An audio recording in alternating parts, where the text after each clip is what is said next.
네. 최근에 코로나 때문에도 수익이 전년 대비해서는 많이 적어진 거는 사실인데, 그때 한번 저희 첫째 아이가 얘기한 게, 아빠는 그래도 집을 하나씩 계속 만들었잖아요. 그러니까 아빠는 지금 돈 잘 벌고 계시는 거 아니에요? 이런 뉘앙스로 얘기를 하더라고요.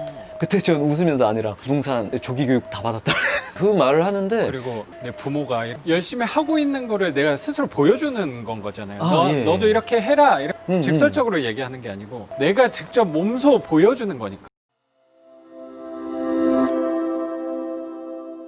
현실적으로 저희는 단계별로 밟아가는 환경에서 자란 사람들이기 때문에 그런 분들을 대상으로 저희가 말씀을 드리는 거고요. 생각하는 게 행복 추구권이라고 생각을 해요. 그 예를 들면 집에 어르신들이 처음부터 너네 결혼하는구나, 수십억짜리 아파트 사줄게, 이런 식의 됐다고 하는 거는, 그건 자식에 대한 행복 추구권, 하나하나 만들어가는 이 삶의 재미, 삶을 만들어가는 이거를 뺏는 게 아닐까. 그래서 저는 행복 추구권을 누릴 권리가 있다. 이렇게 하나씩 내가 이뤄가는 것도 살아가는 재미라고 굉장히 생각을 많이 하고 있고. 네. 우리 자식들이 나중에 컸을 때도 네. 아빠 엄마는 이렇게 해서 만들어 왔다, 너도 할 수 있어. 아이들은 또 그걸 또 배울 거라고 저는 생각을 해요. 너무 지금 다 갖고 있으면 외람된 소리일 수도 있겠지만 다 갖고 있는 사람들이 과연 행복할까에 대해서도 좀 다른 생각을 갖고 있거든요.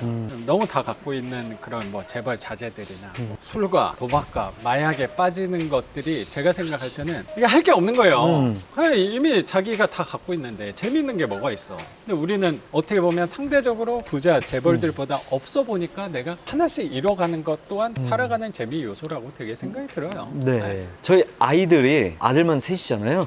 이제 지금 초등학생이고 한데, 그러니까 제가 낙찰을 받거나 살 때마다 우리 아이들을 그 집을 꼭 데려가거든요. 아빠 엄마 집 생겼어, 또 이제 샀을 때는 네. 또 생겼어, 이렇게 만들어가는 걸 보다가 몇 달 전에 제가 거주하는 집을 사서 왔잖아요. 네네네.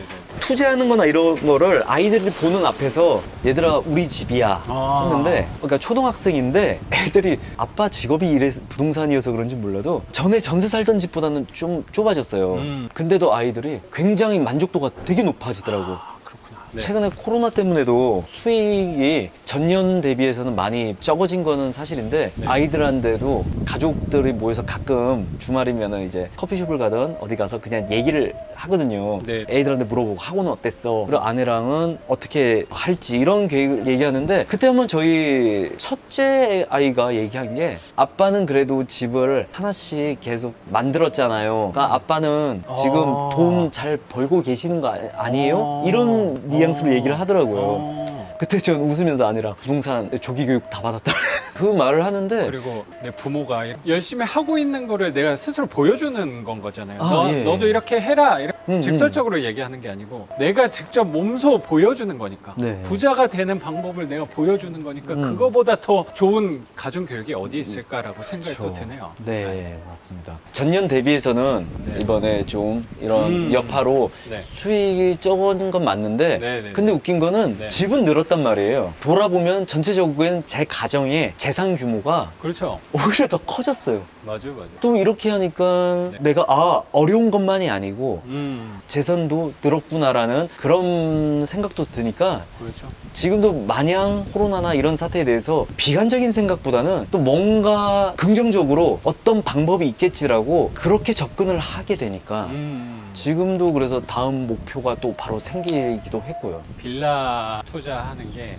부동산 덩치가 작다 보니까 상대적으로 조금 접근하기가 부담이 좀 덜한 부분이 있어서 네. 이거를 한 채 한 채 늘려나갈 때마다 내가 생각하는 성취도가 정확히 눈으로 보이는 것 같아요. 네. 그러니까 눈으로 내가 내 재산이 얼만큼 늘었구나가 정확히 보이고 100만 원 벌다가 매월 1000만 원으로 돌아오는 건 아니지만 그게 네. 조금씩 누적되다 보면 내 삶 안에서 내 인생 안에서 작은 성공을 계속 하다 보니까 내 삶 전체가 이제 성공하는 삶으로 살아가는 거 아닌가 네. 좀 생각이 들어요. 그리고 이 우리 현금 흐름을 만든다는 게 어떤 분들은 고작 뭐 한 채당 뭐 몇십만 원 가지고 어떻게 해라고 하지만 지금 현재는 월세를 2채만 하고 있잖아요. 올해 상반기에 한창 어려운 시기였으니까. 근데도 제 사무실 월세를 제가 내야 되는데 요걸로 그래도 거의 충당이 되니까 그 힘이 이게- 느껴지죠, 선생님? 와 말로 그거만큼 표현- 큰 위안이 없어요. 네. 마음은 또 긍정적인 에너지를 또 더 얻게 되니까 그러니까 제가 삶에 쪼들리지 않고 다른 거를 계속 준비를 하게 되더라고. 예, 이게 작가님을 통해서 제가 느낀 방향성. 이게 굉장한 제 삶의 가장 큰 방향성을 잡은 것 같아요. 그래서 항상 감사하게 생각하고. 아유, 네. 감사합니다. 네, 정말 그렇게 생각하고 있습니다. 어쨌든 그걸 음. 직접 해본 분이니까 그걸 정확히 더 느끼시는 거라고 생각하고, 이런 작은 월세들이 모였을 때 그게 더 빛을 발하는 거는 부동산 업을 하시는데 코로나 때문에 약간 위기 상황이지만 위기 상황일 때 오히려 더 월세 모아 놓으셨던 게 더 빛을 발하는 거라고 네. 생각이 들어요. 예, 선생님. 맞습니다.